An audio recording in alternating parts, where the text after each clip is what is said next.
Hello जी, मैं हूं आपका नैरेटर कहानीकार। चलिए आज मैं आपको एक कहानी सुनाता हूं। इस कहानी का नाम है अधूरी धुन। लेखक डॉक्टर सुधीर मल्होत्रा। कॉलेज का पहला दिन था। हर तरफ नए चेहरे, नई आवाजें और नए सपनों की हलचल थी। कैंपस में हल्की हल्की ठंडी हवा बह रही थी। पेड़ों के पत्ते सरसराहट के साथ जैसे स्वागत कर रहे हों। रिया धीरे धीरे लाइब्रेरी की ओर बढ़ रही थी। उसके कंधे पर एक नीला बैग था और हाथ में डायरी, वही डायरी जिसमें वो अपनी अधूरी कहानियां लिखा करती थी। उसके चेहरे पर हल्की सी मुस्कान थी, मगर आंखों में झलकती घबराहट बता रही थी कि ये जगह अभी उसके लिए नई है। लाइब्रेरी के बड़े बड़े शीशे के दरवाजे खोलते ही किताबों की खुशबू ने उसका स्वागत किया। रिया हमेशा से किताबों में सुकून ढूंढती थी। भीड़ भाड़ और शोरगुल से दूर यही वो जगह थी जहां उसे लगता था कि समय ठहर सकता है। वो धीरे धीरे अलमारियों के बीच चलने लगी। कभी किसी किताब की रीढ़ को उंगलियों से छूती, कभी किसी शीर्षक को पढ़कर मुस्कुराती। अचानक उसकी नजर एक मोटी किताब पर पड़ी, शायद किसी प्रसिद्ध लेखक का उपन्यास। उसने हाथ बढ़ाया और किताब खींची, लेकिन किताब उसके हाथ से फिसल गई। किताब नीचे गिरने ही वाली थी कि अचानक किसी और के हाथ ने उसे थाम लिया। ये आपकी है? उसकी आवाज गहरी थी, मगर उसमें एक अजीब सी नरमी थी, जैसे बिना जाने ही भरोसा दिला रही हो। रिया ने सिर उठाया। उस पल उसकी नजरें पहली बार अर्जुन से मिली। लंबा कद, हल्की बिखरी शर्ट, गले में एक साधारण सी चेन और चेहरे पर मासूम सी मुस्कान। उसकी आंखों में एक चमक थी, ऐसी चमक जो सीधे दिल को छू जाए। रिया कुछ पल के लिए उसे देखती रह गई। वो पल जैसे थम गया था। चारों तरफ लाइब्रेरी की खामोशी थी, लेकिन उसके दिल की धड़कनों ने जैसे शोर मचा दिया हो। फिर उसने हल्की सी मुस्कान के साथ जवाब दिया, हाँ शुक्रिया। अर्जुन ने किताब उसकी ओर बढ़ाई। आप शायद पहली बार आई है यहां? रिया ने किताब लेते हुए कहा। हाँ, सही पहचाना, अभी अभी एडमिशन हुआ है। अर्जुन हंस पड़ा। तो फिर welcome to the jungle of books. दोनों हंस पड़े। हंसी की वो गूंज लाइब्रेरी की खामोशी में और भी खूबसूरत लग रही थी। उस छोटे से पल ने जैसे दोनों के बीच एक अनकहा रिश्ता बुन दिया था। रिया ने महसूस किया, ये मुलाकात शायद यूं ही नहीं हुई। और अर्जुन, उसकी आंखों में वो चमक और गहरी हो चुकी थी। उन्हें ये अंदाजा नहीं था कि यही छोटी सी मुलाकात आगे चलकर उनकी जिंदगी की सबसे बड़ी कहानी की शुरुआत बनेगी। पहली मुलाकात के बाद रिया और अर्जुन के बीच एक अनकहा सा रिश्ता बुनने लगा था। वो दोनों जब भी मिलते, लगता जैसे समय थोड़ा सा और ठहर जाता है। कभी क्लास के बाद दोनों कैंटीन में बैठ जाते, चाय की प्याली से उठती भाप और दोनों की बातें, ये जैसे उनका छोटा सा संसार था।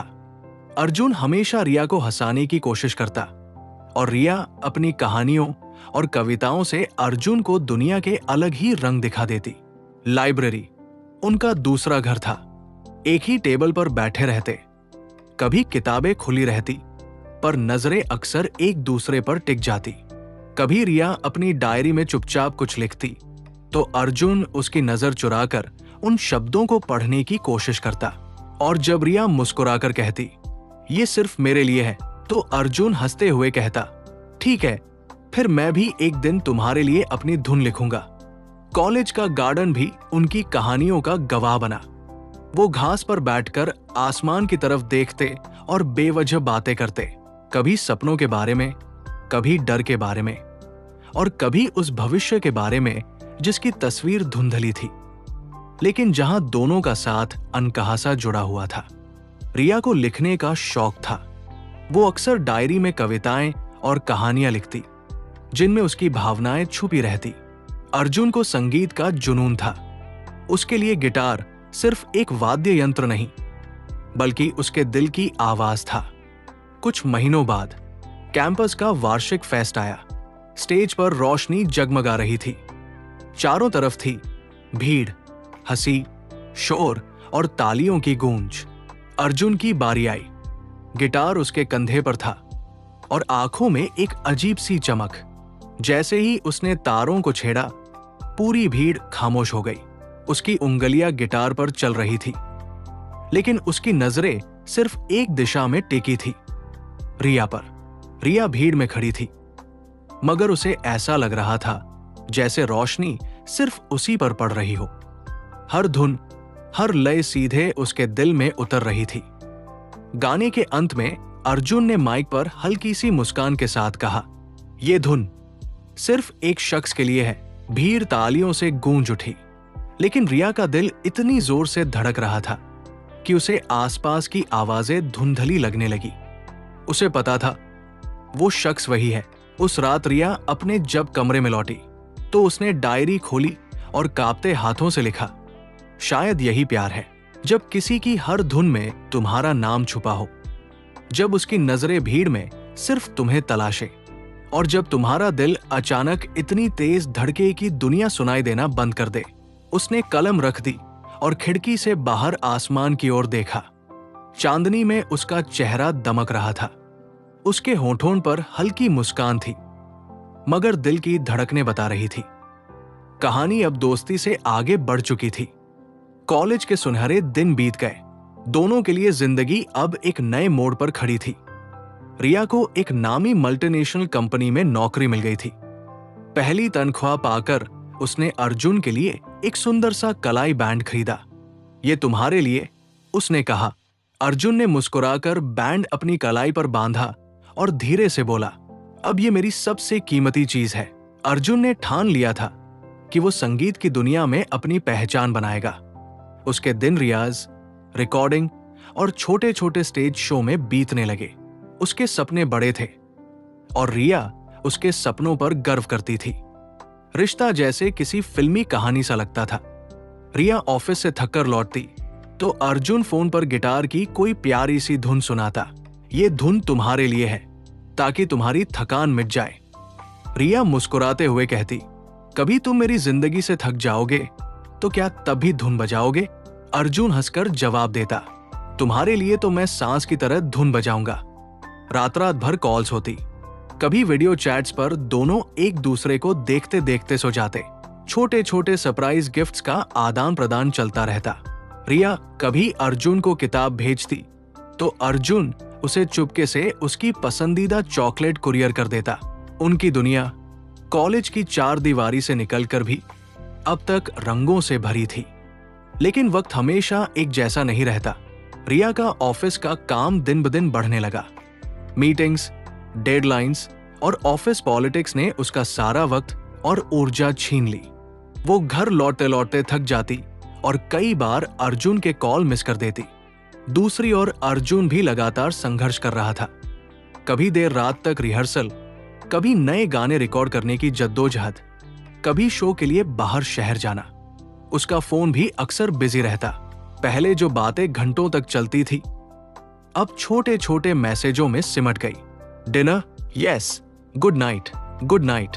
रिया को लगता अर्जुन अब उतना वक्त नहीं देता। अर्जुन को लगता रिया उसकी मेहनत को समझती नहीं। उनके बीच की चुप्पियां बढ़ने लगी। वो चुप्पियां जो कभी सहज थी, अब बोझिल लगने लगी। फिर भी जब मिलते तो दोनों एक दूसरे से अपने दिल का बोझ छुपा लेते। रिया मुस्कुराकर पूछती, "सब ठीक है?" अर्जुन गिटार बजाते हुए कहता, "हाँ, सब अच्छा है।" लेकिन उनके दिलों की गहराई में दोनों जानते थे, जिंदगी अब उतनी आसान नहीं रही। जिंदगी अब वही नहीं रही थी जो कॉलेज के बगीचे में खिलखिलाहटों और गिटार की धुनों से भरी थी। वक्त के साथ दोनों की राहें धीरे धीरे बिना चाहे ही बदलने लगी। अर्जुन का सपना अब उसकी सांसों की तरह बन चुका था। सुबह उठते ही गिटार की ट्यूनिंग, दिन भर म्यूजिक डायरेक्टर से मुलाकातें और रात को देर तक रिकॉर्डिंग्स। शो इतने बढ़ गए कि कभी कभी हफ्तों तक शहर से बाहर रहना पड़ता। दूसरी ओर रिया एक कॉर्पोरेट जॉब में थी, जहां हर दिन नए टारगेट्स, नए प्रेशर और मीटिंग्स की लंबी कतार उसका इंतजार करती। कभी वो घंटों तक चैटिंग करते थे, अब टाइपिंग का नोटिफिकेशन भी कम ही दिखने लगा। कभी फोन की स्क्रीन पर सिर्फ गुड मॉर्निंग जान लिखा रहता था, अब अक्सर वही सॉरी बिजी बनकर रह जाता। एक शाम रिया बालकनी में बैठी थी, हाथ में कॉफी का कप था, लेकिन नजरें कहीं दूर खोई हुई। उसने कई बार अर्जुन को कॉल किया, पर हर बार फोन स्विच्ड ऑफ बता देता। वो जानती थी कि अर्जुन किसी शो में होगा, लेकिन उसके दिल में सवाल उठे, क्या मेरे लिए अब उसकी जिंदगी में जगह नहीं बची, या मैं ही उसकी राहों में बोझ बन रही हूं? आखिरकार जब रात को अर्जुन ने कॉल बैक किया, रिया की आवाज हल्की कांप रही थी। अर्जुन, हमें वक्त क्यों नहीं मिलता अब? पहले तुम ही कहते थे प्यार का मतलब है साथ, अब वो साथ कहाँ है? फोन के दूसरी ओर कुछ पल सन्नाटा रहा। फिर अर्जुन ने गहरी सांस लेकर कहा, रिया, मैं बदल नहीं रहा, बस अपने सपनों के पीछे भाग रहा हूं। ये सब सिर्फ हमारे लिए कर रहा हूं। क्या तुम्हें इतना भी समझ नहीं आता? उसके शब्दों में थकान थी, लेकिन शायद थोड़ी झुंझलाहट भी। रिया का दिल डूब सा गया। हमारे लिए? उसने सोचा, या सिर्फ तुम्हारे लिए? उस रात दोनों ही फोन पर चुप रह गए। कभी घंटों बातें करने वाले दो लोग अब चुप्पी से बातें कर रहे थे, और सच यही है, कभी कभी चुप्पी ही आने वाले तूफान के पीछे का सबसे बड़ा कारण होती है। समय जैसे बीतने से इनकार करने लगा था। हर दिन उनके बीच कोई न कोई नई बहस जन्म लेती। कभी रिया को लगता कि अर्जुन अब उसे नजरअंदाज करने लगा है, उसके मैसेजेस का देर से जवाब, कॉल्स का कट जाना, या बातचीत के दौरान उसका ध्यान कहीं और भटकना। और कभी अर्जुन को लगता कि रिया उसकी मेहनत और संघर्ष की कद्र ही नहीं करती, उसके सपनों की राह में आने वाली कठिनाइयों को न समझ पाती। धीरे धीरे उनकी मुलाकातें कम हो गई। जब भी मिलते, हंसी से ज्यादा खामोशी और शिकायतें उनका साथ देती। उनके बीच का वो सुकून, वो बेफिक्र हंसी अब कहीं खो गया था। एक रात जब रिया ने अर्जुन को देर रात तक किसी और शो की तैयारी करते देखा, उसका सब्र टूट गया। फोन पर उसकी आवाज कांप उठी, अर्जुन, मुझे लगता है अब तुम्हारी जिंदगी में मेरी कोई जगह ही नहीं बची।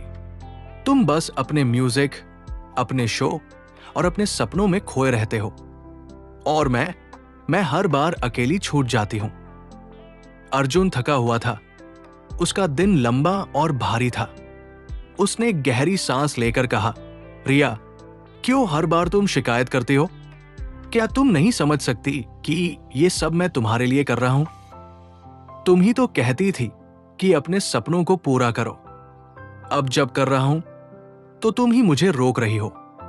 बहस बढ़ने लगी, आवाजें ऊंची होती गई, और फिर अचानक रिया के शब्द तीर की तरह बाहर निकले, अगर प्यार सिर्फ शिकायत और बहाने का नाम है, तो फिर इसका मतलब क्या बचा है?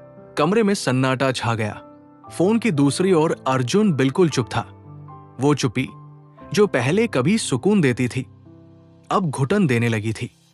कभी उसकी खामोशी रिया को गहराई से समझती थी, आज वही खामोशी उसे तोड़ रही थी। उस रात रिया ने अपनी डायरी खोली, कलम कांप रही थी, पर दिल ने शब्द लिखवा दिए। प्यार अगर हमें जोड़ने के बजाय तोड़ने लगे, तो शायद उसे छोड़ देना ही सही है। डायरी के पन्ने भी उस रात भीग गए, शायद उसकी आंखों की नमी को संभालते संभालते। एक दिन उन्होंने मिलने की प्लानिंग की। बरसात की वो शाम किसी अधूरी कहानी की तरह थी। बूंदें खिड़कियों पर गिर रही थी, जैसे हर कतरा उनकी चुप्पी को और भारी बना रहा हो। कैफे का माहौल भी कुछ अजीब था। रोशनी हल्की सी धुंधली, दीवारों पर परछाइयां लहराती हुई, और बीच में वो दोनों, एक मेज, दो कुर्सियां, 2 कप कॉफी और 1000 अनकहे शब्द। अर्जुन ने गर्म कॉफी का कप हाथ में लिया, लेकिन उसका स्वाद जैसे भूल चुका था। रिया के सामने रखा कप का ठंडा हो गया था, जैसे उनकी मोहब्बत जो अब सिर्फ एक निशानी बनकर रह गई थी। कुछ देर तक दोनों खामोश रहे। आखिरकार रिया ने गहरी सांस ली और धीमी आवाज में बोली, हमने बहुत कोशिश की अर्जुन, है ना? उसकी आंखें लाल थी, मगर उसमें अब गुस्सा नहीं था, सिर्फ थकान और टूटन। अर्जुन ने सिर झुकाया, होठों पर फीकी सी मुस्कान आई, और उसने कहा, हाँ, कोशिश तो बहुत की हमने, लेकिन कोशिश हमेशा काफी नहीं होती। बाहर बारिश और तेज हो गई थी। रिया की उंगलियां कॉफी के कप से खेल रही थी, जैसे खुद को संभालने की कोशिश कर रही हो। उसकी आवाज हल्की कांप रही थी। तुम्हें खोना नहीं चाहती थी, पर तुम्हारे साथ रहते हुए खुद को खो देना भी ठीक नहीं। अर्जुन के दिल पर यह शब्द किसी चोट की तरह लगे।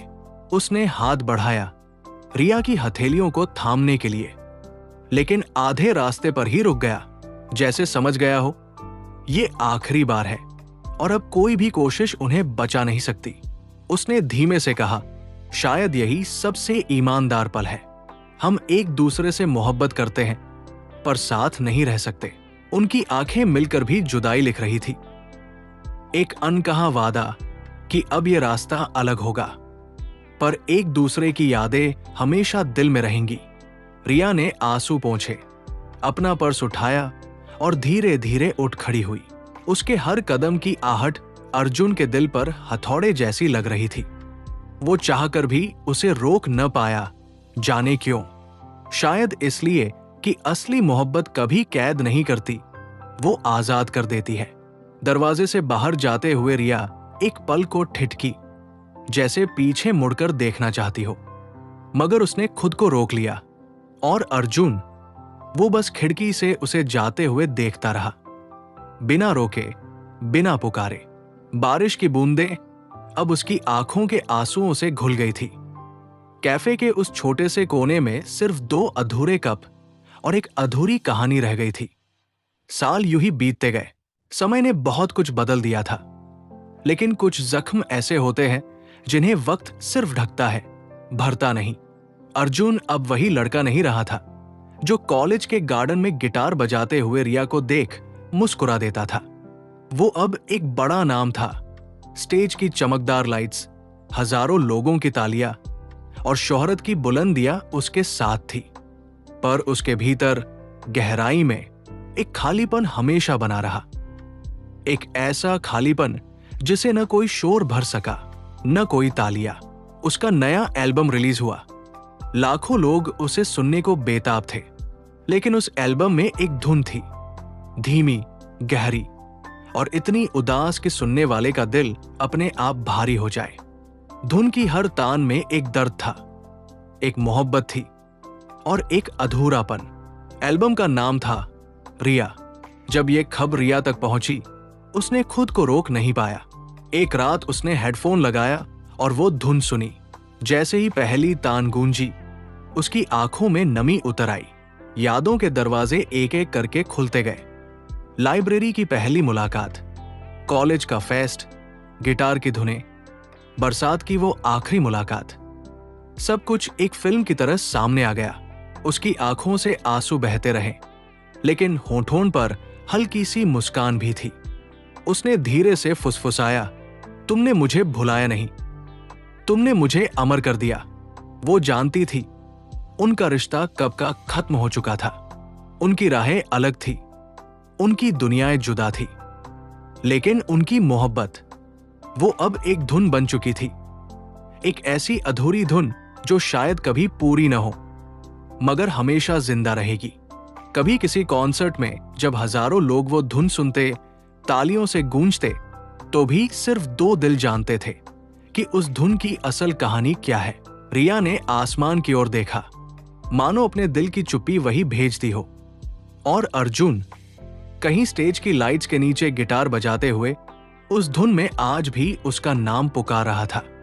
कहते हैं सच्चा प्यार हमेशा साथ नहीं होता, कभी कभी वो सिर्फ एक अधूरी धुन बनकर रह जाता है, पर वही धुन जिंदगी भर दिल की गहराई में गूंजती रहती है। प्यार हमेशा मिलन की कहानी नहीं होता, कभी कभी ये जुदाई की दास्तान भी बन जाता है, लेकिन उतनी ही सच्ची, उतनी ही गहरी। अर्जुन और रिया की कहानी इसका सबूत थी। दोनों ने एक दूसरे से मोहब्बत की, पूरी सच्चाई से, पूरी निष्ठा से, लेकिन जिंदगी ने उनकी राहें अलग कर दी। अर्जुन शोहरत की ऊंचाइयों तक पहुंचा, पर उसके दिल की गहराइयों में हमेशा एक अधूरी तान गूंजती रही। रिया ने अपनी जिंदगी को संभाला, नए रास्ते चुने, पर उसके दिल में वो धुन हमेशा बसी रही जो सिर्फ उसके नाम पर बनी थी। दोनों अपनी अपनी दुनियाओं में आगे बढ़ गए, पर उनकी मोहब्बत किसी मंजिल तक पहुंचने के लिए नहीं थी। वो तो एक एहसास थी जो उन्हें सिखा गई कि सच्चा प्यार हमेशा साथ रहने का नाम नहीं, बल्कि किसी के दिल में अमर होकर जीते रहने का नाम है। बरसों बाद भी जब अर्जुन की धुनें सुनाई देती तो रिया मुस्कुरा देती, और जब रिया किसी पुराने पन्ने पर अर्जुन की लिखी चिट्ठी पाती तो उसकी आंखों में नमी और दिल में एक मिठास उतर आती। उनकी मोहब्बत एक किताब की तरह थी जिसका आखिरी पन्ना शायद अधूरा रह गया, लेकिन कभी कभी अधूरी कहानियां ही सबसे खूबसूरत होती हैं, क्योंकि प्यार का असली मकसद हमेशा साथ नहीं होता।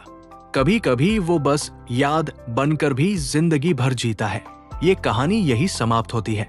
आप लोग जरूर बताएं कि ये कहानी कैसी लगी। यदि आपको कहानी अच्छी लगी हो तो लाइक, शेयर, कमेंट और सब्सक्राइब जरूर करें, और हमारे प्लेलिस्ट को एक बार जरूर विजिट करें। आगे के और भी कहानी के सारे अपडेट पाने के लिए बेल आइकन को जरूर दबाएं। धन्यवाद।